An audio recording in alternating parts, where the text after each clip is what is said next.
Okay, folks, we have a problem. We have a problem. We've been trying to hold it together. Yes, we have Regional Executive Chef for Delaware North, Stephen Forman, with us this morning. And I know you see what's in front of us. We're not going to talk about these recipes just yet because, yes, you are getting them. We have to learn about the man behind the food first. Welcome. Hello. Hello. Love your Bills gear. Thank you. You gotta represent. Still repping the Bills. Listen, regardless, I mean, they're still great. So Yes. go Yes, Bills. they are. Go Bills. So tell everybody what you oversee. Give everybody the scope. So in my role as the Regional Executive Chef for Delaware North, I oversee the culinary staff that works at the Highmark Stadium, Bill Stadium, the Sabres Arena, KeyBank Center Arena, and then the Blue Cross Arena where the Amerks play out in Rochester. Oh my gosh. That's a lot. How do you do that? That I'll seems be like honest a lot. with you. Yeah, listen, my job is becomes simpler because I have a great team. I'll be honest with you. I have a Shout out to the team. Yeah, for real, all of them. The staff, you know, everybody works very hard, and you know, we all come together. And you know, it requires you to make sure you're fostering, coaching, and mentoring your staff, making sure they have the tools that they need to be successful. And then, you know, so at Delaware North, that's what we strive to do. So I have a phenomenal team at all of my units. They do excellent work. I'm curious, how many folks is that? Sheesh, I would say, Hundreds? yeah, hundreds, Oh, in the my hundreds, goodness. easy. Yeah. But again, you know, I can do my job because the people that report to me are doing their job, and the people that report to them are doing their job. So it all transcends down, and so everybody's working together, and it's great. Can I ask a Mercedes question real fast? Because Mercedes has a ton of questions, but what made you fall in love with food? Great question. So here's the question. I think I've told you already. I don't know. I can't remember. When I was in 8th grade, my social studies teacher gave all of us in the class a recipe, and she gave me snickerdoodles. So I went home. I said to my mother, "Mom, you gotta show me how to make these cookies. We gotta bring them in tomorrow for the class." She showed me how to scale. She taught me how to measure everything, and I brought them to school. Everybody loved them. I was like, I'm in. So every day for 1 full year after that, I made snickerdoodle cookies until my father came home and said, "Don't make another one." Oh my God. I would have loved to have been your friend. I would have loved to have been. snickerdoodles. Yeah, no, Yes. it's great cooking. So, And now you mentor. yes, yep. I mentor a couple of groups, but specifically at my church, we have a career development, mentoring your attitude program, and we mentor kids, making sure they have those soft skills, those professional skills, and help them to use them in school because school is like a job. Teachers, your boss, your students, their peers are coworkers, and so we try to help them understand dealing with conflict, being responsible, showing up and having accountability, knowing how to articulate, communicate yourself, even doing an interview, explain it to them, all those things on how to be very confident with yourself when you go after a job. Knowing where you started with food actually makes me happy that you do this now. Because you know that the love of whatever you do starts at an early age. Very early. These kids are passionate, but a lot of them are passionate for the wrong thing. And if you get in their life, you can direct them in a good way. I must say it's very hard to do this segment because you smell. If you, I'm about to bite one of those. I'm about to take one of those and start eating. I'm sorry. I'm telling you. Really quick, tell everybody about Time and Honey. All right. So Time and Honey started during COVID. We were all put on furlough, and I was at home. I'm a very passionate person. I'm a very aggressive. I love to stay busy, and I was driving my whole family crazy.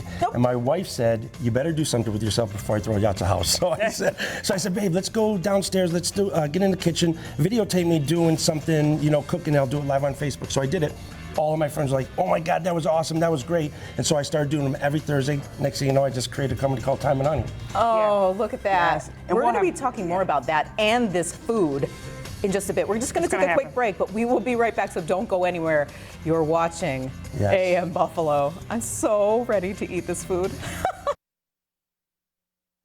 Welcome back to AM Buffalo. I can barely think, okay? My hand is on the skewer, I'm picking it up, and I was told that this is low carb, so I'm super happy right now, and I'm gonna eat now. So we're gonna let Chef take it away. Chef, what is this? How did you make this? This is a jerk chicken skewer, we would call it, right?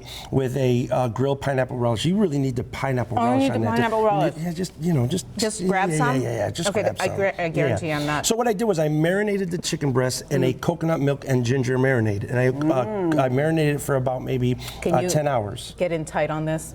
because Look at that. He said Look at about that. 10 hours Yes, you 10 hours to marinated marinate the chicken. Then I rubbed it with jerk season and everything, seared it, and once I seared She's it, jumping. she's jumping, she's spitting it on my hand.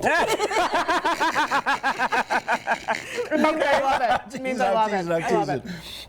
So like I said, I seared it, and then you cut it into cubes, you skewer it, and then what happens is you can pre-do this. So let's say tomorrow, or the Super Bowl game, right? Early, you can do it tomorrow or early Sunday. Have a lot of this done early.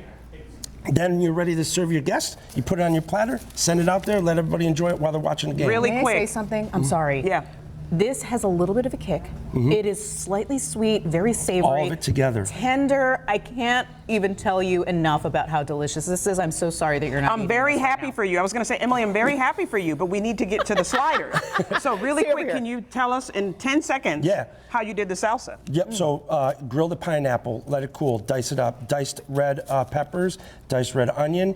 Then I took lemon, sliced it, boiled it in a simple syrup, took it out of the simple syrup, baked it in the oven so it would caramelize, let that cool, chop that up, chop up cilantro, salt and pepper, and that's it. And a little bit of honey, and toss it together. Very happy for Emily. Can we get to the citrus sliders? and all that? Okay, yes. Let's get to the that's sliders. very flavorful, right? Yes. And all of it together, like every ingredient sometimes independent has its own unique No, it flavor. works You want perfect all of it together. Oh That's my what chefs gosh. do. Love it. I love All it. right, so the slider is a turkey slider, and it has a chipotle mayo with sliced avocados, tomatoes, and a chipotle slaw on a potato bun. Now listen, I love Costanza rolls, but I'm sorry, potato bun is Oh, banging. I'm a huge fan of potato Yeah. because it also adds to Look at that that. little bit of sweetness, correct? What did you put in this slaw? So that is actually that's Brussels sprouts shredded and lettuce shredded with chipotle mayo, and then What's in there? Is there something in the meat? yes, there is jalapenos and It has a kick. Yeah, it has a little kick, right? And the chipotle. Remember, you have a chipotle in there as well. Look at that bad boy. I love that everything. And then avocado because of the creaminess and the sweetness from that as well, all coming together. And a potato bread, which is a little sweet too. This is so fancy. Like you can get this.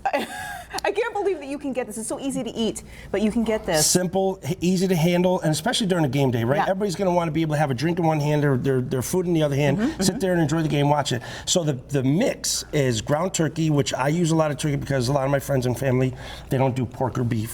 So their alternative is ground turkey.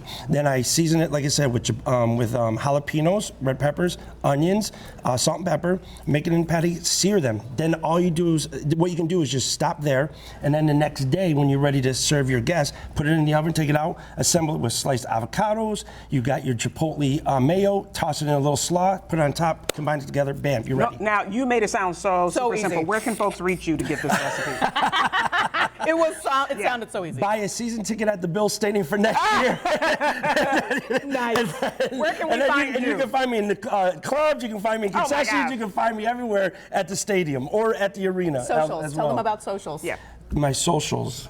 Well, how can they find you on? Oh, so my Time and Honey. So for Time and Honey, you can go to our Facebook page, which is Time and Honey. You can go to our website, which is buffalocookingclass.com. Instead of Time and Honey, we use buffalocookingclass.com because we do cooking classes as well. So yeah. Awesome. We had so much Instagram. fun. We Thank ran you. out of time. My gosh, if you Sorry. love him, tell him. Go online. See him at, of course, the games. But we hope you have a great weekend. Big game. Okay.